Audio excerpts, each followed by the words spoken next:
नमस्कार मित्रों, मैं सवाई सिंह खेजल्ला से आर के पैराडाइज एकेडमी में आपका तहे दिल से स्वागत करता हूं। जैसा कि आज का जो चैप्टर है अपना मौर्य डायनेस्टी पार्ट सेकंड आज हम शुरू करने जा रहे हैं। कल हमने चंद्रगुप्त मौर्य के साथ में सिकंदर महान, चाणक्य, नंदवंश के शासक घनानंद के बारे में डिटेल से पढ़ा था। आज हम ये चैप्टर यहाँ से शुरू करने जा रहे हैं। इसमें आज हम सबसे पहले बात करेंगे मौर्य वंश के ऐतिहासिक स्रोत के बारे में। स्रोत का मतलब होता है साधन। मौर्य वंश के ऐतिहासिक स्रोत अर्थात मौर्य वंश की डिटेल हमें किन किन साधनों में पढ़ने को मिलेगी, ऐतिहासिक ग्रंथों के अंदर पढ़ने को मिलेगी, इसके बारे में हम जानकारी लेते हैं। तो सबसे पहले अपने सामने सबसे विस्तृत और बहुत ही ऐतिहासिक ग्रंथ का नाम सामने आता है, जिसका नाम है अर्थशास्त्र। अर्थशास्त्र जिसकी रचना चाणक्य ने की। चाणक्य के अन्य नामों में इसे कौटिल्य और विष्णुगुप्त के नाम से भी इसे जाना जाता है। जैसा कि अर्थशास्त्र के बारे में आपको बता रहा हूं, तो आपको पता होना चाहिए कि अर्थशास्त्र में 15 अधिकरण बताए जाते हैं। अधिकरण का मतलब होता है अध्याय, और इसके भाग जो देखे जाते हैं वो है आपके 180। अधिकरण संख्या 6 और 15 में चाणक्य ने एक राज्य के इंपॉर्टेंट 7 प्रमुख अंग बताए हैं, जिनमें से प्रमुख अंग बताया है आपके दुर्ग। दुर्ग का अर्थ होता है फोर्ट यानी किला, और किलों के 9 प्रकार बताए हैं चाणक्य ने, जिसमें परीद दुर्ग, पारिक दुर्ग, एरन दुर्ग, गिरि दुर्ग, धानवी दुर्ग आदि के नाम बताए जाते हैं। आगे बढ़ते हैं। ये जो अर्थशास्त्र है इसकी खोज 1905 ईस्वी में हुई थी, और यह 1905 ईस्वी में एक पांडुलिपि के रूप में एक ब्राह्मण को मिली। ब्राह्मण के द्वारा इसे ले जाकर मैसूर के पुस्तकालय अध्यक्ष राम शास्त्री को सुपुर्द किया गया, और राम शास्त्री के द्वारा अर्थशास्त्र का 1909 ईस्वी के अंदर न्यू वर्जन, नया प्रकरण लोगों के सामने आया। इसकी जो लैंग्वेज, साहित्यिक रचना की जो लैंग्वेज है वो है आपके संस्कृत भाषा। और बताते हैं कि अर्थशास्त्र में अपने को क्या चीज पढ़ने को मिलेगी। अर्थशास्त्र जो है ये आपके एक नीति ग्रंथ है। इसमें मौर्य साम्राज्य के शासक चंद्रगुप्त मौर्य की डिटेल हमें पढ़ने को मिलेगी। इसके साथ ही प्राचीन बृहत्तर भारत के प्रमुख 5 मार्गों के बारे में हमें पढ़ने को मिलता है, जिसमें सबसे इंपॉर्टेंट पुष्प कलावती मार्ग के बारे में पढ़ने को मिलता है। और विस्तृत रूप से अगर कहा जाए तो निर्यातक वस्तुओं की प्रमुख जो चीजें बड़े पैमाने पर निर्यात और आयात की जाती थी, जैसे एग्जांपल के तौर पर मैं बताता हूं आपको, जैसे सूती वस्त्र हैं, बाट के पत्र हैं, घोड़े हैं और हाथी आदि का जो इंपॉर्टेंट एक्सपर्ट जो होता था वो आपकी इस किताब के अंदर हमें जानने को मिलता। अब हम बात करते हैं दूसरे ग्रंथ के बारे में, जिसे मुद्रा राक्षस के नाम से जाना जाता है। मुद्रा राक्षस जिसके रचनाकार का नाम बताया जाता है विशाखदत्त, और इसकी रचना जो है संस्कृत भाषा में हुई। ध्यान रहे, भारतीय इतिहास का एकमात्र जासूसी ग्रंथ मुद्रा राक्षस था। मुद्रा राक्षस में मौर्य वंश के प्रमुख शासक चंद्रगुप्त मौर्य को वृषभ यानी निम्न कुल का बताया जाता है। मौर्य वंश के प्रथम शासक चंद्रगुप्त मौर्य को निम्न कुल का बताया गया है मुद्रा राक्षस के अंदर। इस पुस्तक के अंदर आपको मौर्य डायनेस्टी का उद्भव और नंद वंश का जो पतन हुआ है उसके बारे में भी जानकारी पढ़ने को मिलती है। अब हम बात करते हैं तीसरे ग्रंथ, जिसका नाम है राजतरंगिणी। राजतरंगिणी, राजतरंगिणी का अर्थ होता है राजाओं की नदी। इसके रचनाकार का नाम बताया जाता है कल्हण। दोस्तों हमें टू माइंड नहीं होना, क्योंकि भारतीय इतिहास के अंदर नाम कल्हण भी आता है, विलहण भी आता है, जलहण भी आता है, लेकिन राजतरंगिणी का जो रचनाकार है वो है आपके कल्हण। भारत का एकमात्र निष्पक्ष ग्रंथ जिसके अंदर शूटेबल इतिहास को ही प्रायोजित किया गया है वो है आपके राजतरंगिणी। राजतरंगिणी के जो भाग देखे जाते हैं उन्हें तरंग कहा जाता है। इनमें टोटल 8 तरंग हमें पढ़ने को मिलते हैं। 8 तरंगों के अंदर अलग अलग इतिहास वर्णित किया गया है। जैसे एग्जाम्पल के तौर पर मैं बता देता हूँ आपको, राज तरंगिणी में मौर्य साम्राज्य के साथ the history of Kashmir, Kashmir का इतिहास, कश्मीर के वंश जैसे कारकोट वंश और लोहार वंश के बारे में भी हमें जानकारी राज तरंगिणी ग्रंथ से पढ़ने को मिलती है। राज तरंगिणी ग्रंथ के रचनाकार कल्हण किसी भी राज आश्रय में नहीं रहे, जिसके कारण इस पुस्तक के अंदर कल्हण ने निष्पक्ष इतिहास को ही जगह दी गई है। और इसकी भाषा जो हमें देखने को मिलती है वो है संस्कृत। आगे बढ़ते हैं, अगले ग्रंथ का नाम बताया जाता है इंडिका। इंडिका जो ग्रंथ है जिसकी रचना जो की है मेगास्थनीज ने की है। मेगास्थनीज एक यूनानी भाषा का उत्कृष्ट विद्वान था और इन्होंने ये जो रचना लिखी है जिसे इंडिका कहते हैं। इंडिका की मूल प्रतिलिपि आज हमारे पास में मौजूद नहीं है, लेकिन ऐतिहासिक साक्ष्यों के आधार पर इस पुस्तक का प्रमाण माना है। साथ ही इस पुस्तक के अंदर चंद्रगुप्त मौर्य के पटना अर्थात पाटलिपुत्र लकड़ी के राजप्रासाद यानी महलों के बारे में जानकारी हमें इंडिका ग्रंथ से पढ़ने को मिलती है। अन्य ग्रंथों के बारे में आपको और बता देता हूं, जैसे कथा शरित सागर, गूढ़वहो, इसके साथ में द्वीपवंश, महावंश आदि ऐसे ग्रंथ हैं जिससे हमें मौर्य साम्राज्य के बारे में डिटेल पढ़ने को मिलती है। तो मैंने आपको प्रारंभिक रूप में मौर्य वंश की ऐतिहासिक जानकारी के प्रमुख जो स्रोत हैं उनके बारे में डिटेल सहित बता दिया। अब हम बात करने जा रहे हैं मौर्य वंश के अगले शासक अर्थात चंद्रगुप्त मौर्य के बेटे बिंदुसार के बारे में। बिंदुसार के बारे में ऐसी कोई ज्यादा ऐतिहासिक जानकारी मिलती नहीं है, फिर भी 3 से 4 जो सवाल इससे अनेक बार कंपटीशन क्लासों के अंदर पुट हुए हैं। जैसे बिंदुसार का जो समय शासन काल जो शुरू होता है 298 ईसा पूर्व यानी BC यानी बिफोर क्राइस्ट, ईसा से पहले 298 ईसा पूर्व से लगाकर 272 ईसा पूर्व तक इसका शासन काल चला। ये सवाल कई बार पूछा गया है कि बिंदुसार को जैन साहित्यों में किस नाम से जाना जाता है, तो बिंदुसार को जैन साहित्य में सिंहासन के नाम से जाना जाता है। और ये भी सवाल पूछा गया कि बिंदुसार को यूनानी साहित्यों में किस नाम से जाना जाता है, तो यूनानी साहित्यों में बिंदुसार को अमित्रघात अर्थात शत्रु का नाश करने वाला बताया जाता है। आगे बढ़ते हैं हम। बिंदुसार का राज्याभिषेक 298 ईसा पूर्व हुआ। इनकी माता का नाम, बहुत सारी गाइडेंस इसको लीव कर देते हैं, बहुत सारी गाइडेंस को बताते नहीं है, लेकिन इनकी माता का नाम बताया जाता है दुर्धरा और इनके पिता का नाम स्वाभाविक है, जैसे आप जानते हैं चंद्रगुप्त मौर्य इनके पिता का नाम बताया जाता है। बिंदुसार को शासन मेंटेनेंस करने के लिए ज्यादा कुछ भागदौड़ करनी नहीं पड़ी, ना ही कुछ युद्ध लड़े इन्होंने। बात करते हैं इनके प्रधानमंत्री के बारे में। प्रधानमंत्री को मुगल काल सल्तनत काल में वजीर कहा गया, ध्यान रहे। प्रधानमंत्री जिनमें प्रारंभिक प्रधानमंत्री को सुशोभित पद होता है उसको सुशोभित किया था चाणक्य ने। चाणक्य के बाद में प्रधानमंत्री बने राधागुप्त और राधागुप्त के बाद में जो प्रधानमंत्री बने हैं ये थे आपके खल्लाटक 500 मंत्रियों की सदस्य के प्रमुख अध्यक्ष थे, जिसे परिषा कहा जाता है। ये बहुत ही डीपली चीजें थी जो आपको मैंने एक्सप्लेन की। अब हम बात करते हैं धर्म। ध्यान रहे मौर्य वंश के अंदर चंद्रगुप्त मौर्य जैन धर्मी थे। उनके पुत्र बिंदुसार शैव धर्म को मानने वाले थे और साथ ही शैव धर्म की आजीवक शाखा का अनुयायी था बिंदुसार। अब आजीवक क्या होता है तो सुनिए आप। शैव धर्म अनुयायी के अंदर जो अन्य धर्मावलंबी जो शाखाएं हैं जिसके अंदर आपके एक शाखा कापालिक होती है, एक अघोरी होती है, एक लिंगायत होती है और एक होती है आपके आजीवक।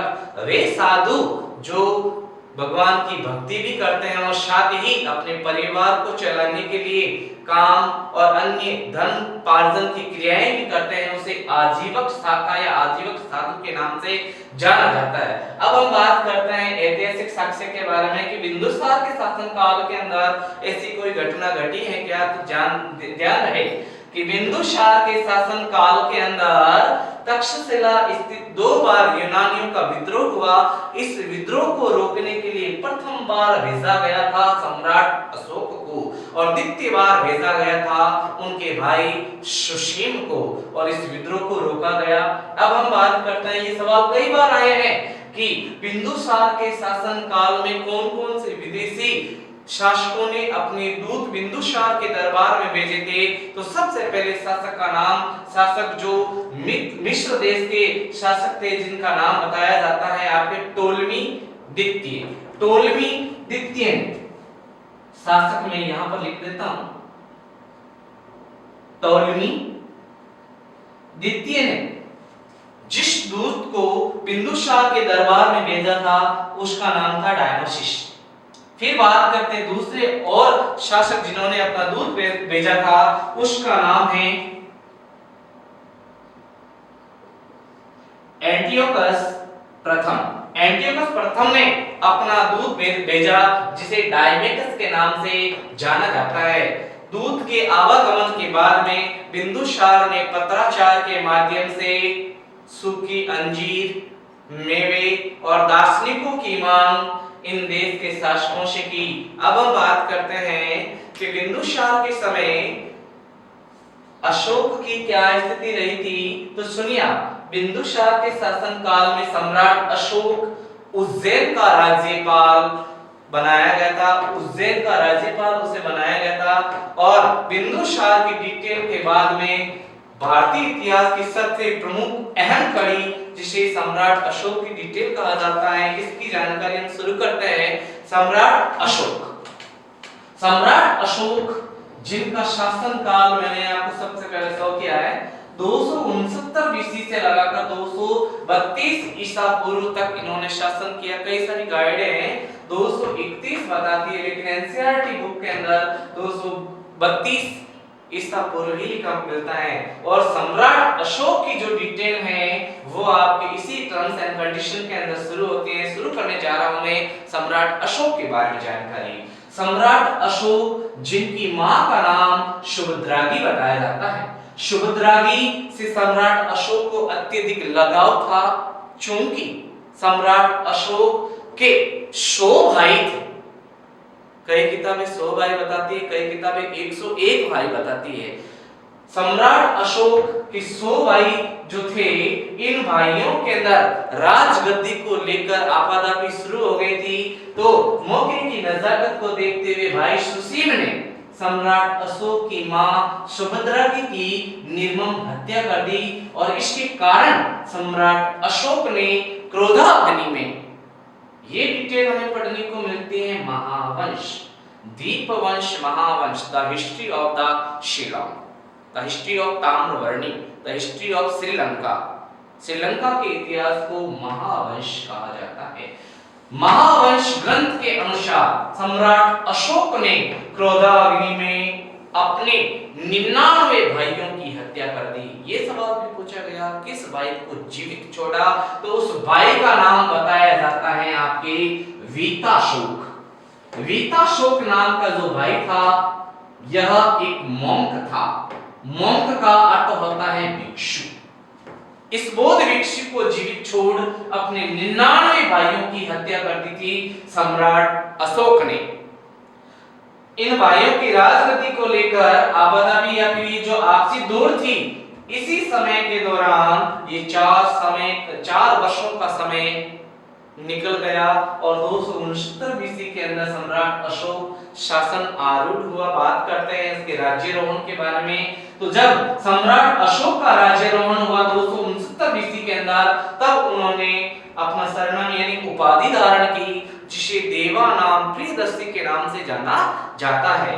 देवानाम प्रियदर्शी का अर्थ होता है देवताओं के समान प्रिय यानी सुंदर दिखने वाला, मनोहर दिखने वाला राजा सम्राट अशोक। ये डिटेल हमें रुमिनदेई शिलालेख में पढ़ने को मिलती है, जो नेपाल के तराई प्रदेशों के अंदर स्थित था।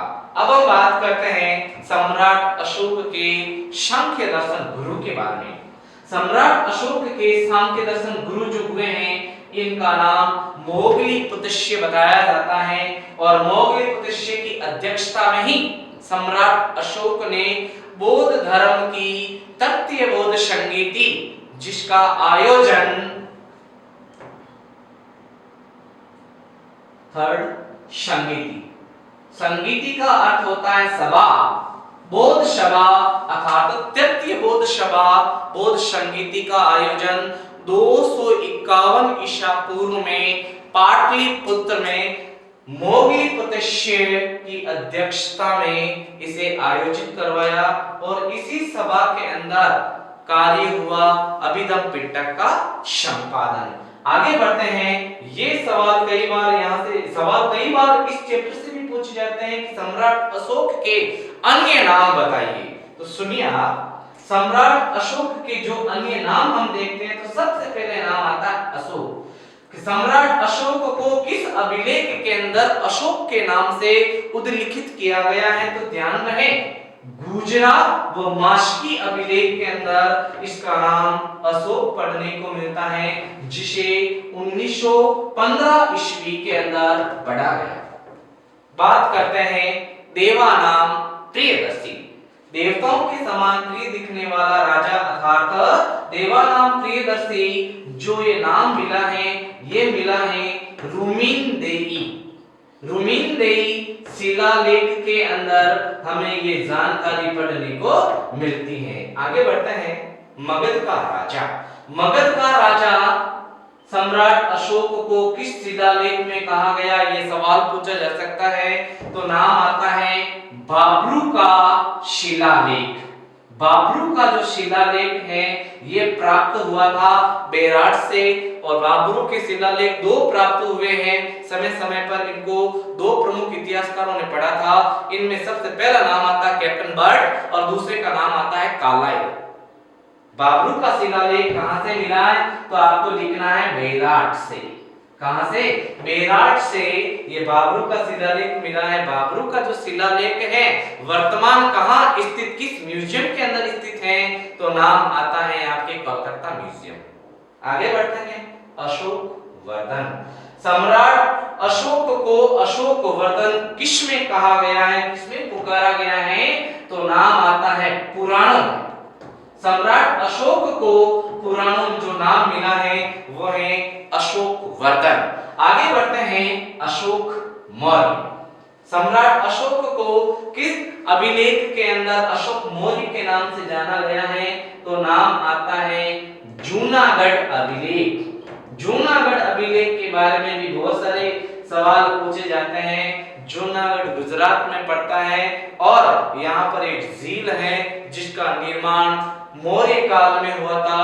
मौर्य काल के अंदर सौराष्ट्र प्रांत के गवर्नर सुरविशाख ने इस झील का निर्माण करवाया था। इस झील का नाम रखा जाता है सुदर्शन झील।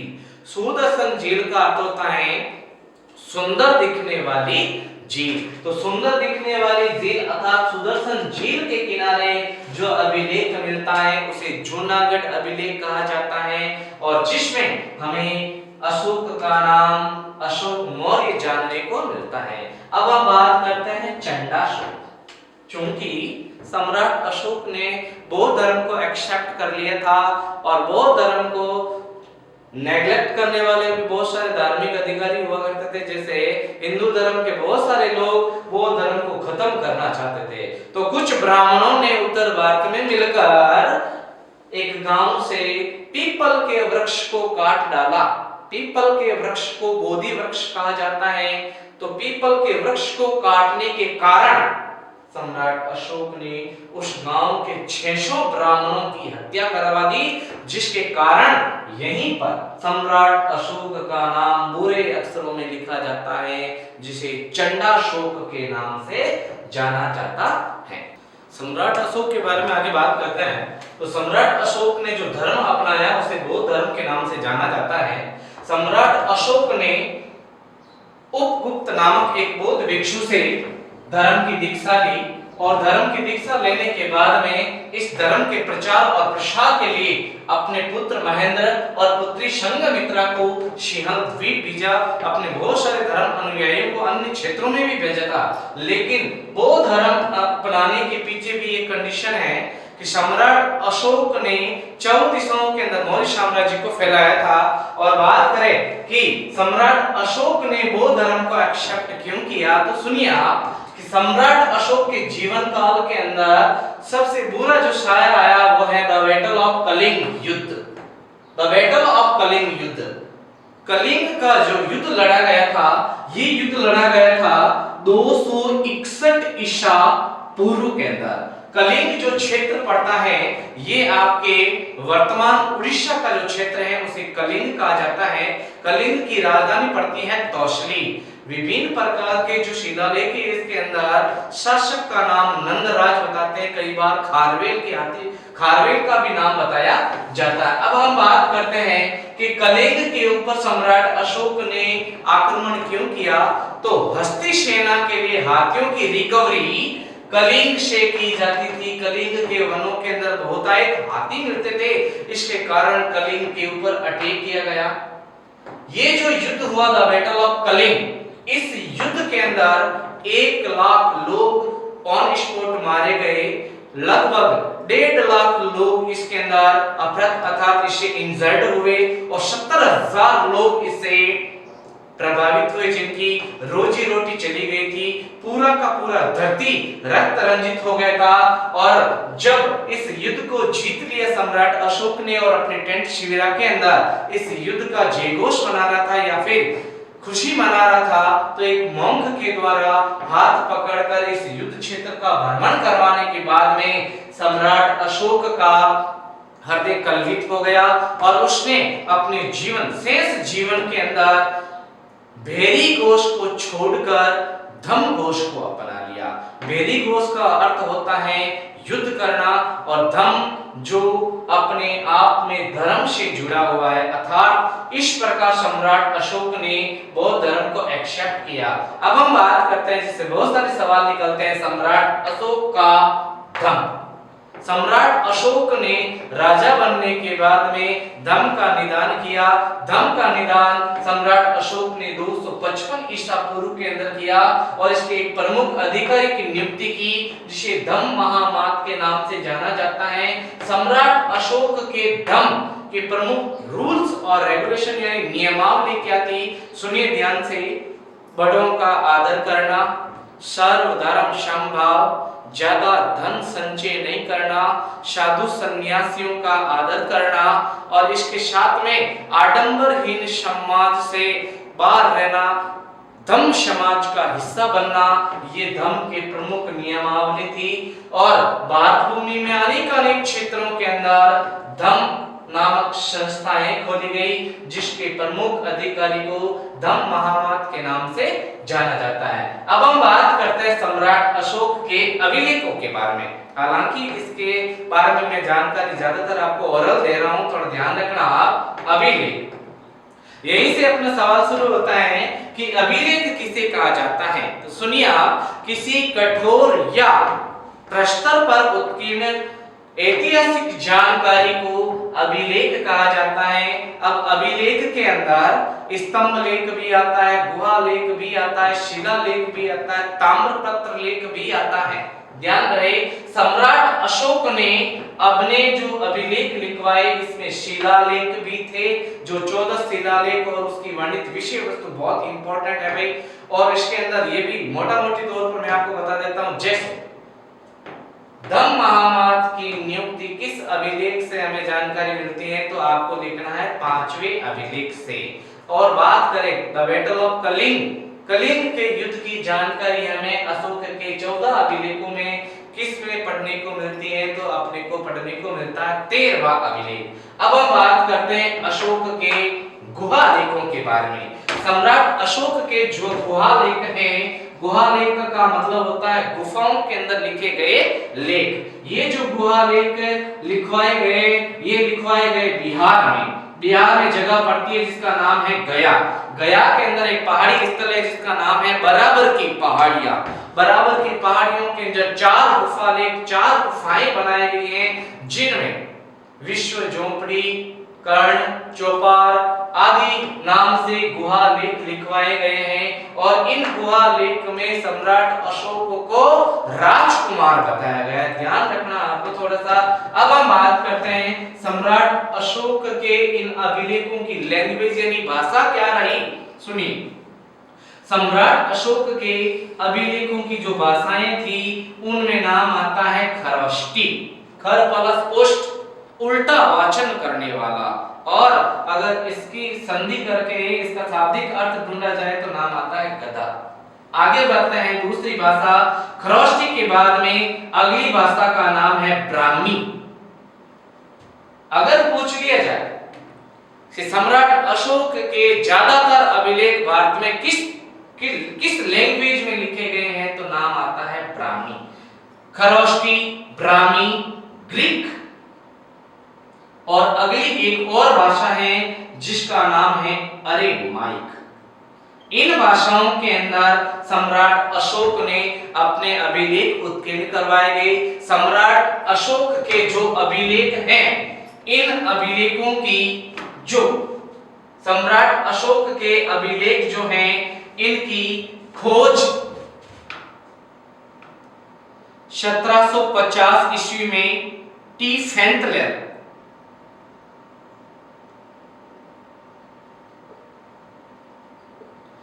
फेंतलर के द्वारा सम्राट अशोक के अभिलेखों की खोज की गई। यह भी सवाल कई बार पूछा जाता है सम्राट अशोक के अभिलेखों को सर्वप्रथम किसने पढ़ा तो 1837 ईस्वी के अंदर जेम्स प्रिंसेप नामक ईस्ट इंडिया कंपनी के एक अधिकारी जो पुरातात्विक विभाग का जो सर्वेक्षण डायरेक्टर था उसने सम्राट अशोक की इन भाषाओं को सर्वप्रथम पढ़ा। आगे बात करते हैं सम्राट अशोक के जीवन की महत्वपूर्ण उपलब्धियों के बारे में तो नाम आता है कि सम्राट अशोक ने श्रीनगर को बसाया और साथ ही नेपाल में ललित पाटन नामक एक नगर की स्थापना सम्राट अशोक ने की और बौद्ध धर्म को प्रश्रय देने वाला था। इसके कारण सम्राट अशोक ने बौद्ध भिक्षु साधुओं के रहने के लिए जो बहुत सारे स्थल बनवाए हैं उन्हें विहार कहा जाता है कि अकेले अशोक ने 84,000 विहार बनवाए और जिस जगह पर ये विहार बनाए हैं उस जगह को आजकल बिहार राज्य के नाम से जाना जाता है। इसकी फुल डिटेल में आपको बौद्ध धर्म के समय आपको एक्सप्लेन करूंगा। आगे बात करते हैं सम्राट अशोक का विश्व प्रसिद्ध जो स्तूप है वो है आपके सांची का स्तूप। अब हम बात करते हैं सम्राट अशोक ने जो यात्राएं की है उनके बारे में जानकारी ले लेते हैं। तो सम्राट अशोक ने जो धम्म यात्राएं की हैं उनमें सबसे पहले नाम आता है रुमिनदेई। नंबर 2 दूसरी जगह का नाम आता है कपिलवस्तु, तीसरी जगह का नाम आता है सारनाथ, चौथी जगह का नाम आता है कुशीनारा और पांचवी जगह का नाम आता है सांची। सुनिए, रुमिनदेई। सम्राट अशोक ने रुमिनदेई का यात्रा क्यों की है तो ये धार्मिक यात्रा क्या महत्व रखनी है तो सुनिए आप कि महात्मा बुद्ध के जन्म से बहुत सारी जानकारी हमें रुमिनदेई शिलालेख से पढ़ने को मिलती है। रुमिनदेई क्षेत्र से हमें जानकारी मिलती है, इसके कारण ये यात्रा की गई। बात करते हैं कपिलवस्तु। महात्मा बुद्ध का कपिलवस्तु के लुम्बिनी वन में जन्म हुआ, इसके कारण इन्होंने कपिलवस्तु की सैर की। आगे बढ़ते हैं सारनाथ। महात्मा बुद्ध ने अपना पहला जो प्रवचन है वो सारनाथ के ऋषिपतनम नामक स्थान पर दिया, इसके कारण सारनाथ की यात्रा की। और सारनाथ के साथ में आप गया भी लिख सकते हो जहां पर महात्मा बुद्ध को ज्ञान की प्राप्ति हुई थी। फिर बात करते हैं कुशीनारा। महात्मा बुद्ध ने अपनी जहां देह त्यागी अर्थात उनका जो निर्वाण हुआ है उस जगह को कुशीनारा कहते हैं। महाजनपद काल के अंदर मैंने मल देश की राजधानी बताया था आपको कुशीनारा के बारे में। और अंत में सांची। सांची की यात्रा पर सम्राट अशोक इसलिए गया क्योंकि महात्मा बुद्ध के जो शरीर रूपी धातु है उनमें से उनकी जो अस्थियां हैं, अस्थियों के ऊपर जो स्तूप बना गया, स्तूप का मतलब होता है स्मारक, वो आपके सांची में बनवाया गया, इसलिए सांची की यात्राएं की गई हैं। सम्राट अशोक का जो अंतिम समय है उसके बारे में हम जानकारी ले लेते हैं। तो सम्राट अशोक के पुत्र ने सम्राट अशोक के बौद्ध धर्म को प्रश्रय देते हुए अनेकानेक क्षेत्रों में धन का व्यय करने के कारण सम्राट अशोक को बंदी बना लिया गया और नित्य कर्म के अनुसार उसे 1/2 आंवला खाने को दिया जाता था। अर्थात सम्राट अशोक का बुढ़ापा बहुत ही बुरी तरीके से प्रभावित हुआ और बुढ़ापा बहुत बुरी हालत में पहुंच गया। इस प्रकार हमने सम्राट अशोक के बारे में पढ़ा।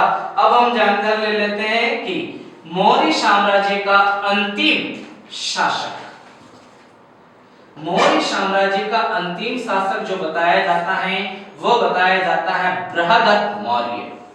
बृहदत्त मौर्य जो शासक हुआ ये अंतिम शासक था और इसके ही अमात्य, अमात्य कहते हैं सैनिक को, अमात्य जिसका नाम था पुष्यमित्र शुंग। पुष्यमित्र शुंग ने अपने मालिक बृहदत्त मौर्य की हत्या करके बाद में एक नए वंश की नींव रखी जिसे शुंग वंश के नाम से जाना जाता है। अब हम बात करते हैं मौर्य साम्राज्य या मौर्यकालीन प्रांतीय प्रशासन के बारे में कि मौर्यकालीन जो प्रांतीय प्रशासन है वो कितने भागों में बंटा हुआ था। तो ध्यान रहे कि मौर्य साम्राज्य अर्थात मध्य भारत से उत्तर की तरफ जाने वाले रास्ते को उत्तरापथ कहा जाता था जिसकी राजधानी तक्षशिला बताई जाती है। मध्य भारत से पश्चिम की तरफ जाने वाले रास्ते को पश्चिमी चक्र कहा जाता था जिसकी राजधानी उज्जैनी, और मध्य भारत से दक्षिण की तरफ जाने वाले रास्ते को दक्षिणापथ कहा जाता था जिसकी राजधानी स्वर्णगिरी बताई जाती है, और पूर्व क्षेत्र की तरफ जो जाने वाला रास्ता है उसे पूर्वाश्ची कहा जाता है जिसकी राजधानी बताई जाती है पाटलिपुत्र। तो ये प्रांतीय प्रशासन मैंने आपको बता दिया। अब हम बात करते हैं मौर्यकालीन स्थानीय प्रशासन के बारे में। मौर्यकालीन स्थानीय प्रशासन जो है इसमें सबसे बड़ा जो अंग है उसे साम्राज्य कहा जाता है। अंग साम्राज्य के बाद में उससे छोटा प्रांत, प्रांत जिसे राज्य भी कहा जा सकता है। प्रांत से छोटा होता है आहार जिसे विषय भी कहा जा सकता है, जिसे जिले की उपमा दी जाती है। अब हम बात करते हैं मौर्यकालीन स्थानीय प्रशासन के अंदर स्थानीय किसे कहा जाता है। तो ध्यान से सुनना कि मौर्य काल में 800 गांव का समूह, 800 गांवों का समूह स्थानीय कहलाता था। बात करते हैं द्रोणामुख तो 400 गांवों का समूह, 400 गांवों का समूह द्रोणामुख कहलाता था। खारवटी 200 गांव का समूह, 200 गांव का समूह खारवटी कहलाता था, और 100 गांव का समूह, 100 गांवों का समूह संग्रहण के नाम से जाना जाता है। मौर्यकालीन, अब हम बात कर लेते हैं मुद्रा के बारे में। मौर्यकालीन जो मुद्रा हैं उनमें मुद्रा जो बड़े पैमाने पर चलती थी, मुद्रा हम यहाँ पर लिख सकते हैं। तो मौर्य काल में जो मुद्रा प्रचलित थी उसे पण कहा जाता है, और पण जो हुआ करती थी ये रजत यानी चांदी की मुद्रा होती थी। सुवर्ण या निष्क, सोने के सिक्के को सुवर्ण या निष्क के नाम से जाना जाता था। बात करते हैं मष्क, तो तांबे का जो सिक्का होता था उसे मष्क कहा जाता था, तांबे का छोटा सिक्का होता है उसे काकनी कहा जाता था। अब हम बात करते हैं मौर्यकालीन जो सिक्के हैं वो किस प्रकार से डाले जाते थे। तो ध्यान रहे मौर्यकालीन ज्यादातर सिक्के आहत और पंचमार्क सिक्के हुआ करते थे। धातुओं को पिघलाकर ठप्पा मारकर जो बनाए जाने वाली धातु सिक्के हैं उन्हें पंचमार्क मुद्रा के नाम से जाना जाता है। पंचमार्क यानी 5 प्रकार के जो चिन्ह इनके ऊपर बनाए जाते हैं, जिनमें सर्वाधिक चिन्ह आपके मीन हो सकता है, हिरण हो सकता है, बाघ हो सकता है, ये पंचमार्क मुद्राएं कहलाती हैं।